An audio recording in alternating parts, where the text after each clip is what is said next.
ഇത് നമ്മൾ അൺബോക്സ് ചെയ്യാൻ പോകുന്നത് OnePlus 9RT ആണ്. പെട്ടെന്ന് തന്നെ ബോക്സ് ഓപ്പൺ ചെയ്യാം. ബോക്സ് ഓപ്പൺ ചെയ്യുന്ന നേരത്ത് ഫ്രണ്ടിലായിട്ട് തന്നെ ഒരു ടോപ്പ് ഷെല്ല് വന്നിട്ടുണ്ട്. അതിൻ്റെ ഫ്രണ്ടിലായിട്ട് തന്നെ സ്മാർട്ട് ഫോൺ പ്ലേസ് ചെയ്തിട്ടുണ്ട്. പിന്നെ ഒരു ബ്ലാക്ക് സിലിക്കൺ കേസ് നൽകിയിട്ടുണ്ട്. 65 വാട്ട്സിൻ്റെ ഒരു ചാർജറും USB Type-C കേബിൾ നമുക്ക് നൽകിയിട്ടുണ്ട്. ഇതാണ് നമ്മുടെ OnePlus പുറത്തിറക്കുന്ന OnePlus 9RT. സെയിം ആസ് നമ്മുടെ OnePlus 9 Pro ആണ്. രണ്ട് സ്മാർട്ട് ഫോണിൻ്റെ ബാക്ക് സർഫസ് ഒരേപോലെയാണ് ഇരിക്കുന്നത്. ഞാൻ വേണമെങ്കിൽ ഒരു ടെസ്റ്റായിട്ട് നിങ്ങൾക്ക് ഒന്ന് കാണിച്ചു തരാം.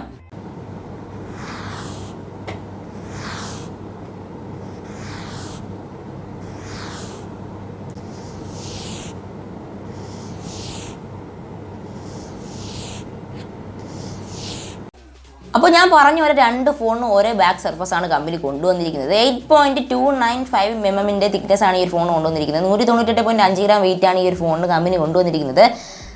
അതോടൊപ്പം ഇതിൻ്റെ ഡിസ്പ്ലേ നോക്കുകയാണെങ്കിൽ 6.62 ഇഞ്ചസിൻ്റെ AMOLED ഡിസ്പ്ലേ ആണ്. 120 Hz റീഫ്രഷ് റേറ്റ് ഈ ഒരു ഡിസ്പ്ലേക്കകത്ത് കമ്പനി കൊണ്ടുവന്നിട്ടുണ്ട്. HDR10+ സപ്പോർട്ടബിൾ ആണ്. കോർണിംഗ് ഗൊറില്ല ഗ്ലാസും ആൾവേസ് ഓൺ ഡിസ്പ്ലേയും ഈ ഒരു ഡിസ്പ്ലേക്കകത്ത് സപ്പോർട്ട് ആവുന്നതാണ്. Android 11 ആണ് ഈ ഒരു ഫോണിനകത്ത് ലഭിക്കുന്നത്. OxygenOS 11 ആണ് വിത്ത് ColorOS 11. കാരണം എന്ന് വെച്ചാൽ ഇത് ചൈനീസ് റീറ്റെയിൽ യൂണിറ്റ് ആണ്. അപ്പോൾ ഇതിനകത്ത് ColorOS ആയിരിക്കും വരുന്നത്. ഇന്ത്യയിലോട്ട് വരുമ്പോൾ Android 12 വിത്ത് OxygenOS 12 കൊണ്ടുവരുന്നതായിരിക്കും. എനിവേ ഈ ഒരു സ്മാർട്ട് ഫോണിൽ ഗെയിംസ് കളിച്ച് നോക്കി. സ്നാപ്ഡ്രാഗണിൻ്റെ 888 എന്ന് പറയുന്ന ഒരു 5nm പ്രോസറാണ് യൂസ് ചെയ്തിരിക്കുന്നത്.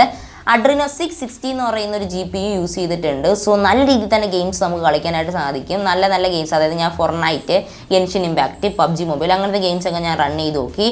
മെയിനായിട്ട് ഞാൻ നോക്കിയത് നമ്മുടെ എന്താ പറയുക ഗെൻഷിൻ ഇമ്പാക്റ്റ്, അതോടൊപ്പം നമ്മുടെ PUBG മൊബൈൽ ചൈനീസ് വെർഷൻ, പിന്നെ ഫോർട്നൈറ്റ് അങ്ങനത്തെ കുറച്ച് ഗെയിംസ്, പിന്നെ കൊച്ചുകുട്ടികൾ കളിക്കുന്ന പോലത്തെ എന്താ പറയുക ഫ്രൂട്ട്സ് പോലത്തെ ചെറിയ ഗെയിംസും കളിച്ച് നോക്കി.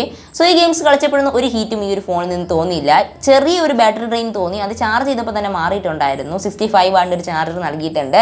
വിത്ത് ഇതിൻ്റെ ബാറ്ററി വരുന്നത് 4500 mAh ബാറ്ററിയാണ് വരുന്നത്. 100% ആകുമ്പോൾ ഒരു 29 മിനിറ്റ് മാത്രമേ എടുക്കത്തുള്ളൂ. അതുകൊണ്ട് വലിയ പേടിക്കൊന്നും വേണ്ട, ഭയങ്കര സ്പീഡിൽ തന്നെ ചാർജ് കയറുന്നതായിരിക്കും. ആൻഡ് ഈ ഒരു സ്മാർട്ട് ഫോണിനകത്ത് ബ്ലൂടൂത്ത് 5.0 അതെടുത്ത് പറയേണ്ട ആവശ്യമില്ല. കാരണം ബ്ലൂടൂത്ത് ഒന്നും ഇപ്പോൾ അങ്ങനെ അവർ ഉപയോഗിക്കുമെങ്കിലും ബ്ലൂടൂത്ത് ഹെഡ്സെറ്റ്സിന് വേണ്ടിയും സ്പീക്കേഴ്സിന് വേണ്ടി യൂസ് ചെയ്തുള്ളൂ. വീഡിയോ ക്വാളിറ്റിയുടെ കാര്യം പറയുകയാണെങ്കിലും ഡിസ്പ്ലേ ക്വാളിറ്റിയുടെ കാര്യം പറയുകയാണെങ്കിലും കിഡിലോക്സിയാണ്. നല്ല ബ്രൈറ്റ്നസ് ഉള്ള ഡിസ്പ്ലേ ആണ് നമുക്ക് കമ്പനി കൊണ്ടുവന്നിരിക്കുന്നത്. ഈ ഒരു ബെസെല്ലസും കാര്യങ്ങളൊക്കെ നോക്കുകയാണെങ്കിൽ വളരെ ചെറുതാണ് കമ്പനി കൊടുത്തിരിക്കുന്നത്. ഫ്രണ്ടിലായിട്ട് നമുക്ക് ഈ ഒരു സ്മാർട്ട് ഫോണിൻ്റെ അത് നമുക്കൊരു എന്താ പറയുക ഫ്രണ്ടിലായിട്ടല്ല ബാക്കിലത്തെ കാര്യം പറഞ്ഞിട്ട് തന്നെ ഫ്രണ്ടിലോട്ട് പോകാം. ബാക്കിലായിട്ട് 50 MP ഒരു വൈഡ് ക്യാമറ, 16 MP ഒരു അൾട്രാ വൈഡ് ക്യാമറ, 2 MP ഒരു മാക്രോ ക്യാമറ നൽകിയിട്ടുണ്ട്. 4K 60 FPS വീഡിയോസ് ഷൂട്ട് ചെയ്യാൻ സാധിക്കുന്ന ഒരു കിഡിലൻ ക്യാമറ തന്നെയാണ് ബാക്കിൽ തന്നിരിക്കുന്നത്. ഈ ഒരു ബാക്ക് ക്യാമറ മൊഡ്യൂൾ കണ്ടാൽ തന്നെ നിങ്ങൾക്ക് മനസ്സിലാവുമായിരിക്കും നമ്മുടെ OnePlus 9 Proയിൽ യൂസ് ചെയ്ത സെയിം ക്യാമറ മൊഡ്യൂളാണ്. സോ ഹീറ്റിങ്ങിൻ്റെ കാര്യം ഞാൻ നേരത്തെ പറഞ്ഞ പോലെ അവിടെ ആയിട്ട് ചെറിയ ഹീറ്റ് തോന്നി. അത് ഗെൻഷിൻ ഇമ്പാക്റ്റ് കളിച്ചപ്പോൾ മാത്രമാണ്. സെയിം നമ്മുടെ എന്താ പറയുക റിയൽമി GT Neo 2ൽ തോന്നി അതേ ഫീലിംഗ് ഞാൻ ആ ഒരു വീഡിയോയിലും പറഞ്ഞിട്ടുണ്ടായിരുന്നു. ആ ഫോണിന് ഗെൻഷിൻ ഇമ്പാക്റ്റ് കളിച്ചപ്പോൾ നല്ല ഹീറ്റ് ഉണ്ടായിരുന്നെന്ന്.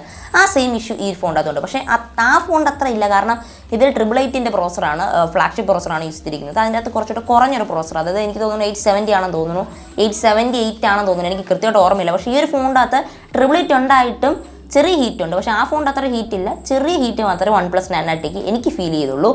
അത് ഫോർട്നൈറ്റ് കളിച്ചപ്പം മാറിയിട്ടുണ്ട്. ഇതിൻ്റെ അകത്ത് ഒരു ടെർബോ മോഡ് എന്ന് പറയുന്ന ഓപ്ഷൻ ഉണ്ടായിരുന്നു. അത് ടേൺ ഓൺ ചെയ്ത് കഴിഞ്ഞപ്പോൾ വലിയ രീതിയിലുള്ള ഹീറ്റൊന്നും എനിക്ക് ഫീൽ ചെയ്തില്ല. ഗെൻഷിൻ ഇമ്പാക്റ്റ് അല്ല ഫോർട്നൈറ്റ് കളിച്ചപ്പോൾ 33 സെൽഷ്യസ് വരെ ഉണ്ടായിരുന്നുള്ളൂ. ബട്ട് ഗെൻഷിൻ ഇമ്പാക്റ്റ് ഇപ്പോൾ 42 ഒക്കെ കയറി. 42, 44 ഒന്നും വലിയ ഇതില്ല. പക്ഷേ കൈ വെക്കുമ്പം ഒരു ഫോണാകുമ്പോൾ വലിയ ഹീറ്റ് തോന്നിക്കൂടാ. അതുകൊണ്ടാണ് ഞാൻ അതിൻ്റെ കാര്യം ഒന്ന് എടുത്ത് പറഞ്ഞത്. പിന്നെ ബാറ്ററി ഡ്രെയിനിങ്ങിൻ്റെ കാര്യം പറയുകയാണെങ്കിൽ ഞാൻ 1 മണിക്കൂറൊക്കെ ഗെയിം കളിക്കുന്ന സമയത്ത് 10%, 20% വെച്ച് ഭയങ്കര സ്പീഡ് ചാർജ് കുറയുന്നുണ്ടായിരുന്നു. ആ 65 വാട്ട്സിൻ്റെ ചാർജർ ഉണ്ടായിരുന്നു. വലിയ പ്രശ്നമൊന്നും ഇല്ലായിരുന്നു. നല്ല കിടിലോട്ട് പോയി. ഞാൻ ഇത്ര സ്പീഡ് ഈ വീഡിയോ പറഞ്ഞ് എന്താണെന്ന് വെച്ചാൽ ഇത് ജസ്റ്റ് ഒരു അൺബോക്സിങ്ങിൽ ഇൻക്ലൂഡ് ചെയ്യണം, വളരെ ഷോർട്ടായിട്ട് ഇൻക്ലൂഡ് ചെയ്യണമെന്ന് ആയതുകൊണ്ടാണ്. സോ ഈ ഒരു സ്മാർട്ട് ഫോണിനകത്ത് എടുത്ത ഫോട്ടോസിനൊക്കെ നല്ല ക്ലാരിറ്റി ഉണ്ട്. നല്ല സൂമിങ് ആയാലും എവിടെയായാലും നല്ല കളർ ഗ്രേഡിയൻറ്റും എല്ലാം ഉണ്ട്. പിന്നെ ഒരു കാര്യം പറയുകയാണെങ്കിൽ ഈ ഒരു ഫോണിൻ്റെ അകത്ത് ColorOS ആണ് വരുന്നത്. അതുകൊണ്ട് പിന്നെ ഫോട്ടോയുടെ കാര്യം വലിയ രീതിയിൽ പറയാനൊന്നും പറ്റത്തില്ല. ട്രിപ്പിൾ ക്യാമറ സെറ്റപ്പാണ്. ഭയങ്കര കളറായിരിക്കും. ColorOSൻ്റെ കാര്യം പറയുന്നത് തന്നെ ഭയങ്കര കളറായിരിക്കും.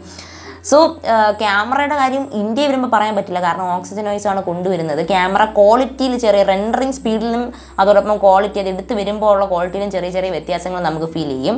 പ്രോബബ്ലി അത് മാറുമായിരിക്കും.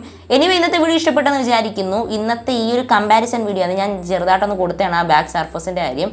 അപ്പോൾ ഇന്നത്തെ വീഡിയോ ഇഷ്ടപ്പെട്ടെന്ന് വിചാരിക്കുന്നു. നിങ്ങൾക്ക് വീഡിയോ ഇഷ്ടപ്പെട്ടു ഞാൻ തീർച്ചയായിട്ടും എൻ്റെ ചാനൽ സബ്സ്ക്രൈബ് ചെയ്യാൻ മറക്കരുത്. വീഡിയോ ഒന്ന് ലൈക്ക് ചെയ്തേക്കാം. അപ്പോൾ നമുക്ക് അടുത്തൊരു വീഡിയോ കണ്ടുമുട്ടാം. Until then, this is Athin signing off. Bye-bye.